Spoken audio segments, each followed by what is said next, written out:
बांग्लादेश के कई सैनिक मारे। क्या इसके पीछे भारत तो नहीं? भारत के ताबड़तोड़ एक्शन को देख पूरी दुनिया का शक भारत पर। यूनुस ने मदद के लिए भारत से लगाई गुहार। दोस्तों, आज की इस वीडियो में हम आपको बताने जा रहे हैं कि भारत ने कैसे अंतर्राष्ट्रीय स्तर पर अपनी शक्ति और प्रभाव को साबित किया है। आज भारत का कूटनीति कौशल सिर्फ हमारी सीमाओं तक सीमित नहीं है, बल्कि अमेरिका और यूनाइटेड नेशन जैसी वैश्विक ताकतें भी इसकी सराहना करती हैं। हाल ही में हमें इसका एक और उदाहरण देखने को मिला है, जिसे जानने के बाद आप भी गर्व महसूस करेंगे। अभी हमारे देश के विदेश मंत्री एस जयशंकर जी अमेरिका के दौरे पर हैं। उनके वहां पहुंचते ही अमेरिका ने बांग्लादेश को सख्त संदेश भेजा कि हिंदुओं के खिलाफ हो रहे अत्याचारों को तुरंत रोका जाए, वरना परिणाम गंभीर होंगे। इससे स्पष्ट होता है कि भारत अब केवल अपनी सीमाओं तक ही नहीं, बल्कि पूरे क्षेत्र में एक मजबूत और निर्णायक भूमिका निभा रहा है। दूसरी खबर पड़ोसी यानी पाकिस्तान से आ रही है, जहां पर पाकिस्तान ने एक बार फिर ब्रिक्स संगठन में शामिल होने की कोशिश की, लेकिन भारत ने अपनी कूटनीतिक शक्ति का इस्तेमाल करते हुए इस प्रयास को पूरी तरह नाकाम कर दिया। यह एक और संकेत है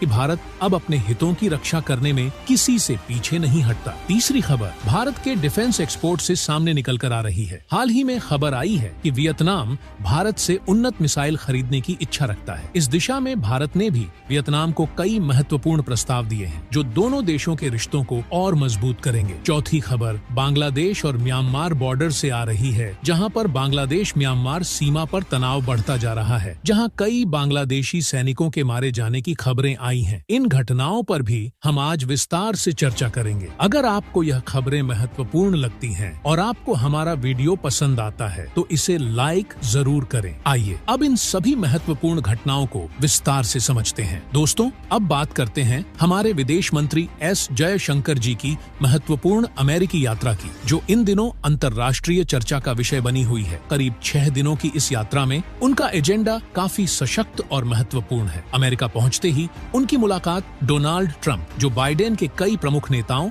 और उच्चाधिकारियों से होगी। ये बैठकें सिर्फ सामान्य बातचीत नहीं होंगी, बल्कि कई अहम समझौतों पर मुहर लग सकती है, खासकर सुरक्षा और रणनीतिक सहयोग के मुद्दे पर। सबसे खास बात यह है कि जैसे ही जयशंकर जी अमेरिका पहुंचते हैं, अमेरिका के national security adviser Jack Sullivan तुरंत बांग्लादेश के अंतरिम सरकार के प्रमुख मोहम्मद यूनुस को फोन करते हैं। इस फोन में सुलिवन ने बांग्लादेश में हो रहे हिंदुओं पर अत्याचार को लेकर कड़ी चेतावनी दी। उन्होंने साफ शब्दों में कहा कि बांग्लादेश को हिंदू अल्पसंख्यकों की सुरक्षा सुनिश्चित करनी होगी और जो घटनाएं हाल में बांग्लादेश में घट रही हैं, उन्हें तुरंत रोका जाए। इस चेतावनी के पीछे अमेरिका की ताकत का भी असर है, जिसे दुनिया जानती है। इस फोन कॉल के बाद मोहम्मद यूनुस ने तुरंत इस बात पर सहमति जताई और भरोसा दिलाया कि ऐसी गतिविधियों को बिल्कुल भी बढ़ावा नहीं दिया जाएगा। उन्होंने आश्वासन दिया कि दोषियों के खिलाफ सख्त कार्रवाई होगी। यह कदम भारत की प्रभावशाली कूटनीति का परिणाम है, जिसने बिना कुछ कहे ही एक बड़ा अंतर्राष्ट्रीय कदम उठवा दिया। इससे पहले भी भारतीय मूल के अमेरिकी सांसद श्री थानेदार ने अमेरिकी संसद में बांग्लादेश में हिंदुओं के खिलाफ हो रहे अत्याचारों का मुद्दा उठाया था और इस पर रोक लगाने की अपील की थी। ये सारी घटनाएं भारत की कूटनीतिक ताकत का जीता जागता उदाहरण है, जहां भारत की उपस्थिति से ही बड़े फैसले लिए जा रहे हैं। तो दोस्तों, अगर आपको भी अपने देश की इस बढ़ती ताकत पर गर्व है, तो कमेंट बॉक्स में जय हिंद लिखना न भूलें। अब बात करते हैं ब्रिक्स संगठन की, जो इस समय वैश्विक स्तर पर बहुत चर्चा में है। एक तरफ अमेरिका अपने संगठनों को मजबूत करने की कोशिश में लगा हुआ है, वहीं रूस के राष्ट्रपति पुतिन ब्रिक्स को एक बड़ी ताकत बनाने में जुटे हुए हैं। ट्रंप ने खुले तौर पर धमकी दी थी कि अगर ब्रिक्स कोई नई करेंसी लेकर आता है या इसे और मजबूत किया जाता है, तो वह इन देशों के खिलाफ सख्त कदम उठाएंगे। लेकिन दुनिया की मोनोपोली को अमेरिका के हाथों से निकालने के लिए हमें किसी मजबूत संगठन का हिस्सा बनना ही पड़ेगा। अब बात आती है पाकिस्तान की, जो बार बार ब्रिक्स में शामिल होने की कोशिश कर रहा है। हाल ही में हुए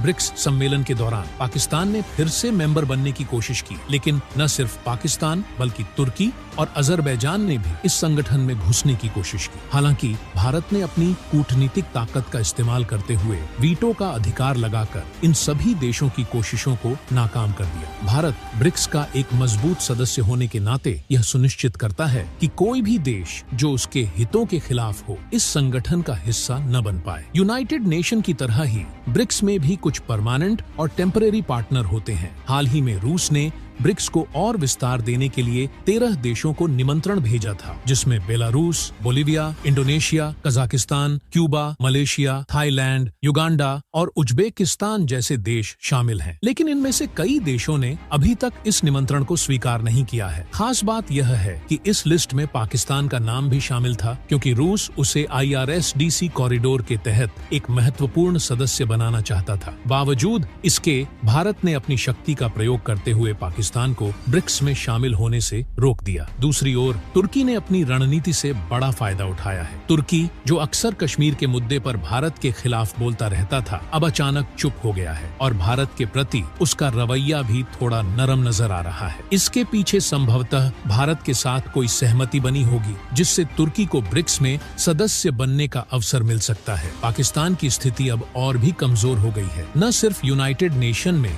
उसकी कोई खास पहचान है, बल्कि अब ब्रिक्स में भी उसे इज्जत नहीं मिल रही। इससे पाकिस्तान की सरकार पर भी सवाल उठने लगे हैं कि आखिर रूस और चीन से इतनी नजदीकी के बावजूद उन्हें ब्रिक्स में एक छोटा सा पार्टनर भी नहीं बनाया जा रहा है। इस पूरे घटनाक्रम पर आप क्या सोचते हैं? अपनी राय कमेंट्स में जरूर बताइएगा। अब बात करते हैं भारत के डिफेंस एक्सपोर्ट की, जिसमें हाल ही में भारत ने एक और बड़ी कामयाबी हासिल की है। आप जानते ही होंगे कि भारत ने सफलतापूर्वक फिलीपींस को ब्रह्मोस मिसाइल एक्सपोर्ट की थी और इस डील के बाद चीन की बेचैनी बढ़ गई थी। चीन भारत को अंतर्राष्ट्रीय मंचों पर बदनाम करने की कोशिशों में जुटा रहा, लेकिन अब उसकी ये चाल खुद उस पर भारी पड़ने वाली है, क्योंकि अब चीन का एक और पड़ोसी वियतनाम भारत से ब्रह्मोस मिसाइल खरीदने की तैयारी कर रहा है। इसके अलावा इंडोनेशिया भी इस लिस्ट में शामिल हो चुका है। रिपोर्ट्स के मुताबिक वियतनाम और इंडोनेशिया जल्द ही भारत के साथ एक बड़ी डिफेंस डील साइन कर सकते हैं, जिसकी कीमत करीब $700 मिलियन के आसपास हो सकती है। इसमें एडवांस्ड मिसाइल सिस्टम शामिल है और माना जा रहा है कि वियतनाम को डिफेंस एक्सपोर्ट का बड़ा हिस्सा मिलेगा। वियतनाम की यह डील सिर्फ ब्रह्मोस मिसाइल तक सीमित नहीं रहेगी। भारत ने अपनी ओर से वियतनाम को एडवांस्ड काउंटर ड्रोन टेक्नोलॉजी की पेशकश भी की है। इस टेक्नोलॉजी को भारत इलेक्ट्रॉनिक्स लिमिटेड ने रूस की तकनीक और लाइसेंस की मदद से विकसित किया है। यह सिस्टम 2 से 5 किलोमीटर की रेंज में काम कर सकता है और सॉफ्ट से लेकर हाई लेवल तक की सभी तरह की किल्स को आसानी से अंजाम दे सकता है। इसमें जैमिंग और लेजर बेस्ड तकनीक भी शामिल है, जो इसे और भी शक्तिशाली बनाती है। अगले 2 वर्षों में भारत और वियतनाम अपने डिफेंस एक्सपोर्ट को और बढ़ाने की योजना बना रहे हैं। इसमें ब्रह्मोस मिसाइल के साथ साथ कई एडवांस्ड ड्रोन और एंटी ड्रोन टेक्नोलॉजी भी शामिल हो सकती है। भारत के इस बढ़ते डिफेंस एक्सपोर्ट से जहां हमारी कूटनीतिक स्थिति और मजबूत हो रही है, वहीं इससे हमें आर्थिक रूप से भी बड़ा फायदा मिल रहा है। आप इस पर क्या सोचते हैं? क्या भारत का यह कदम चीन के लिए बड़ी चुनौती साबित हो सकता है? अपनी राय कमेंट में जरूर साझा करें। अब आखिरी और महत्वपूर्ण खबर म्यांमार और बांग्लादेश से सामने आ रही है, जहां म्यांमार ने अराकान पर अपना एक्शन तेज कर दिया है। यह स्थिति बांग्लादेश के लिए एक नए संकट का रूप ले चुकी है और इस संकट से बांग्लादेश को बहुत कुछ सीखने की जरूरत है। जिस तरह से बांग्लादेश की नई सरकार ने भारत के खिलाफ कई बड़े कदम उठाए थे, चाहे वह बॉर्डर पर गतिविधियों को तेज करना हो, ड्रोन तैनात करना हो, अब वही समस्याएं बांग्लादेश को खुद झेलनी पड़ रही हैं। आंकड़ों के मुताबिक बांग्लादेश में करीब 60,000 रोहिंग्या शरणार्थी घुस चुके हैं, जो म्यांमार के रास्ते सीधे बांग्लादेश की सीमा में प्रवेश कर रहे हैं। इसके अलावा अराकान आर्मी ने बांग्लादेश की सीमाओं पर कब्जा करने की कोशिशें भी शुरू कर दी हैं और वहां तैनात सैनिकों के मारे जाने की खबरें भी आ रही हैं। रिपोर्ट्स के अनुसार अब तक 8 से 12 बांग्लादेशी सैनिकों को मार दिया गया है और आने वाले समय में रोहिंग्या शरणार्थियों का यह संकट और बढ़ता नजर आ रहा है। जानकारी के लिए बता दें कि दक्षिण पूर्व कॉक्स बाजार में पहले से ही 12 लाख से अधिक रोहिंग्या शरणार्थी मौजूद हैं। अब बांग्लादेश खुद एक आर्थिक संकट से जूझ रहा है। उसके पास न पर्याप्त रहने खाने की व्यवस्था है, न ही बिजली और अन्य बुनियादी सुविधाएं। उसकी अर्थव्यवस्था और एक्सपोर्ट्स की स्थिति भी पहले से ही खराब है। ऐसे में इस नए संकट को संभालना बांग्लादेश के लिए एक बड़ी चुनौती साबित हो सकता है। बांग्लादेश चाहे तो इस समस्या का समाधान भारत के साथ मिलकर निकाल सकता है, लेकिन शायद बांग्लादेश की सरकार अपनी अकड़ में इन बातों को नजरअंदाज कर रही है। तो दोस्तों, इन सभी महत्वपूर्ण खबरों पर आपकी क्या राय है? कमेंट बॉक्स में जरूर बताइएगा और अपने देश की बढ़ती ताकत और समर्पण के लिए एक बार फिर गर्व से कहिए जय